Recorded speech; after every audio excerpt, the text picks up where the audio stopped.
Hi guys, I'm back. And, okay, I lied. I said the last video that I was going to use floetrol with the Americana paints. But I still had some paint left over, so what I did was just overload it with silicone, just so I could use it. And next time it'll be different colors.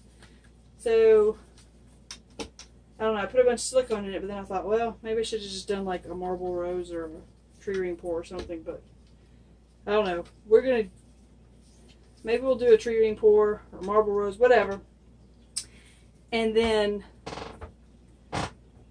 see what happens. Because what does it really matter?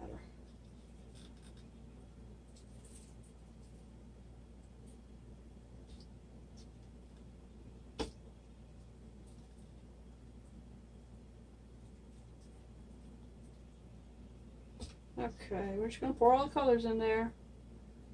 Again, these colors are the DecoArt Americana. They are the Snow Titanium White, the Primary Red, Primary Blue, and Bubblegum Pink. And I can see, you know, I'm getting some cells popping up, which is good. Well, not for the pour I'm about to do. But at least it's, you know, it looks like there's some cells coming through there. I think this is the next color, I'm not entirely sure. And these colors aren't layering real well. They're all kind of sinking through each other, so I don't know if I did red or blue. Let's do red. Try and do it gently here.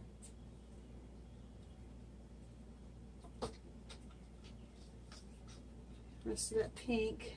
I hope this is going to be enough paint. This is a 10 inch by 10 inch canvas, because I don't have any more of those little ones. So hopefully this will stretch far enough.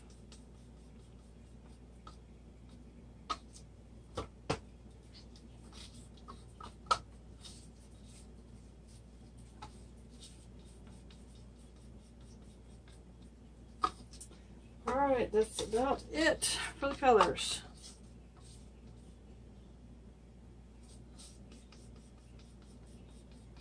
So let's see what they're going to do.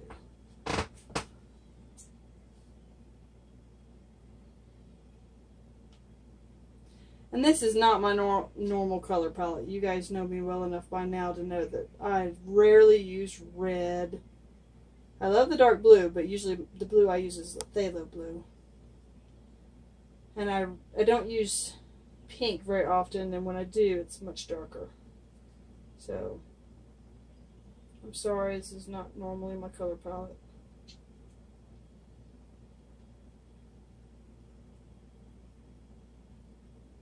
Okay.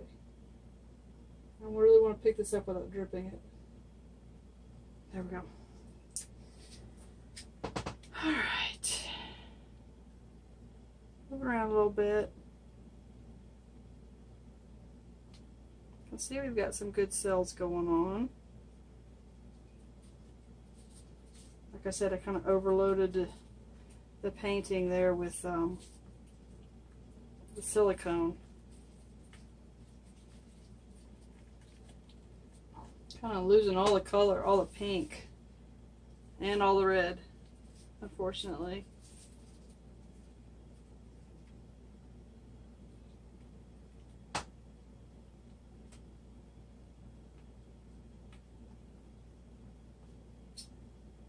I hate to pour off so much of it, but it looked kind of weird. Okay, I think I'm going to leave it like that. Kind of neat.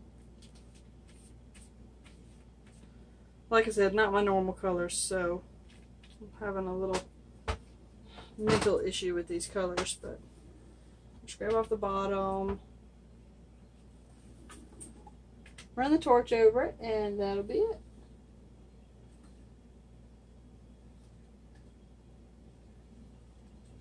Oh, missed a corner.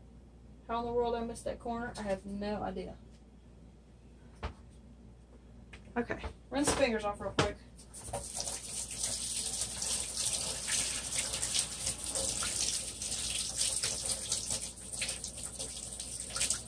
That was another thing I wanted to say about these paints, is that once they dry, they're hard to get off your hand. I had to scrub really hard, and for a while, to get most of the paint off my hands from the last pour, which is a good thing. Which, it means that if you have a lot of silicone sitting on the surface of your painting, and you go to wash it off, your paint should not come with you. That's what I'm taking it to mean.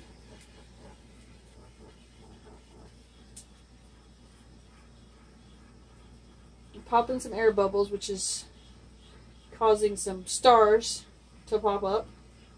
They look like stars to me because it's like blue background. But now you can see some little red ones coming up here.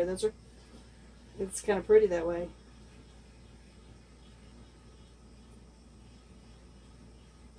Lots and lots of itty bitty teeny tiny cells.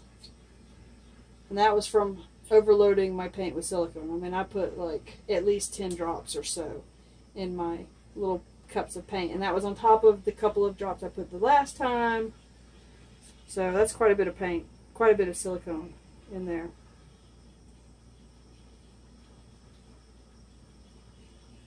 I mean, they're kind of neat, all these little bitty cells.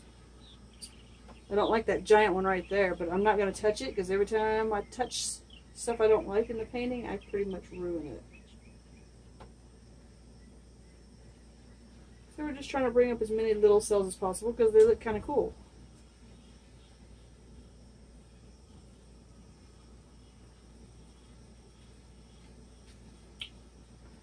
Alright, well, I know that, you know, DecoArt was not intending upon me putting silicone in the paint. But after the first painting, I needed to do it just to see what it did, because y'all are going to want to see how it works with the silicone, because we didn't really get a lot of cell action with just the paint and the floetrol. So, alright, that's it.